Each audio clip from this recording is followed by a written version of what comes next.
Semua amal anak Adam dapat dicampuri kepentingan hawa nafsu, kecuali shaum. Maka sesungguhnya, shaum itu semata-mata untukku, dan aku sendiri yang akan membalasnya. Hadis riwayat Bukhari Muslim. Pernahkah Anda melihat seekor ulat bulu? Bagi kebanyakan orang, ulat bulu memang menjijikkan, bahkan menakutkan. Tapi, tahukah Anda, kalau masa hidup seekor ulat ini ternyata tidak lama? Pada saatnya nanti, ia akan mengalami fase di mana ia harus masuk ke dalam kepompong selama beberapa hari. Setelah itu, ia pun akan keluar dalam wujud lain. Ia menjelma menjadi seekor kupu-kupu yang sangat indah. Jika sudah berbentuk demikian, siapa yang tidak menyukai kupu-kupu dengan sayapnya yang beraneka hiasan indah alami?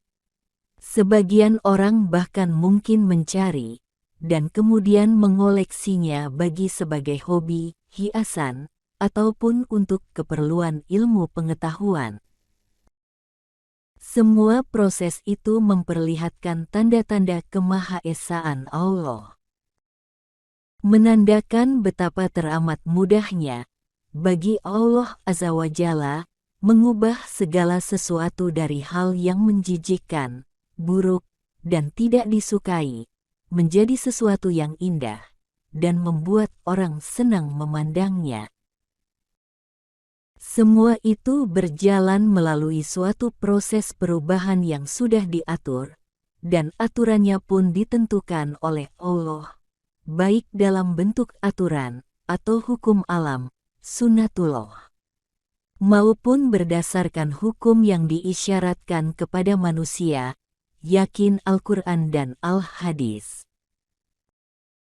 Jika proses metamorfosa pada ulat ini diterjemahkan ke dalam kehidupan manusia, maka saat di mana manusia dapat menjelma menjadi insan yang jauh lebih indah, momen yang paling tepat untuk terlahir kembali adalah ketika memasuki Ramadan.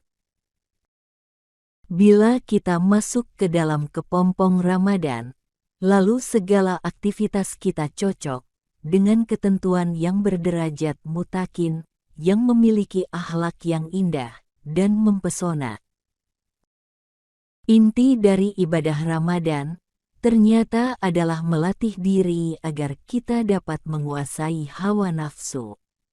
Allah Subhanahu wa Ta'ala berfirman, "Dan adapun orang-orang yang takut kepada kebesaran Tuhannya dan menahan diri dari keinginan hawa nafsunya, maka sesungguhnya surgalah tempat tinggalnya." Quran Surah An-Nazi'at ayat 40-41. Selama ini, mungkin kita merasa kesulitan dalam mengendalikan hawa nafsu. Kenapa? Karena selama ini, pada diri kita terdapat pelatihan lain yang ikut membina hawa nafsu kita ke arah yang tidak disukai Allah. Siapakah pelatih itu? Dialah setan laknatullah yang sangat aktif mengarahkan hawa nafsu kita.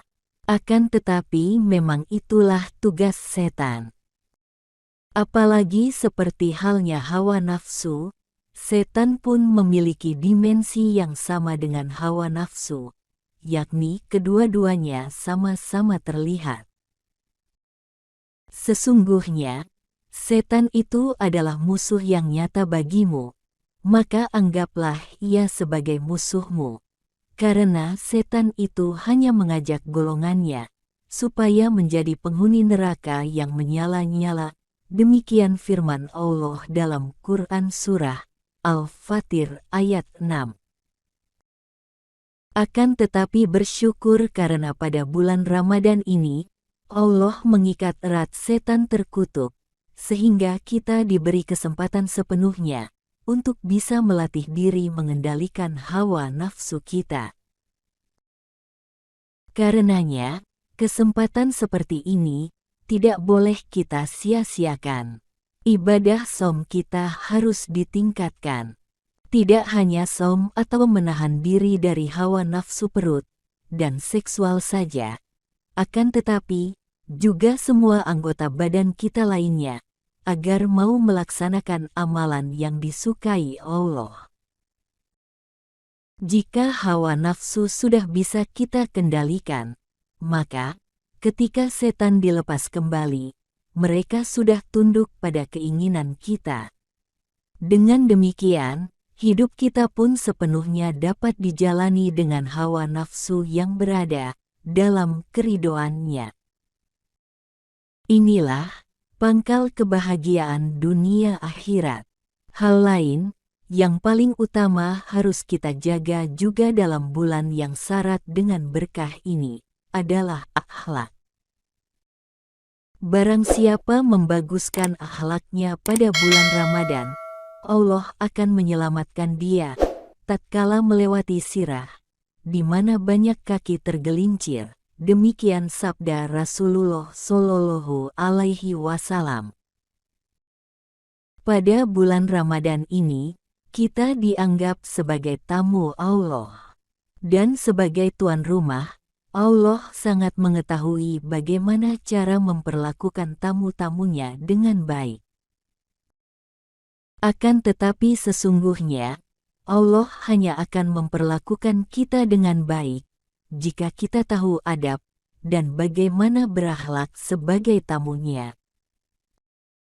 Salah satunya, yakni dengan menjaga saum kita sesempurna mungkin.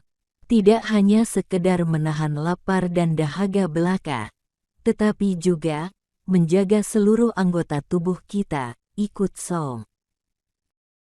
Mari kita perbaiki segala kekurangan dan kelalaian akhlak kita sebagai tamu Allah. Karena tidak mustahil, Ramadan tahun ini merupakan Ramadan terakhir yang dijalani hidup kita. Jangan sampai disia-siakan. Semoga Allah yang Maha Menyaksikan senantiasa melimpahkan inayahnya sehingga setelah kepompong Ramadan ini kita masuki, kita kembali pada kefitrian, bagaikan bayi yang baru lahir. Sebagaimana seekor ulat bulu yang keluar menjadi seekor kupu-kupu yang teramat indah dan mempesona. Amin.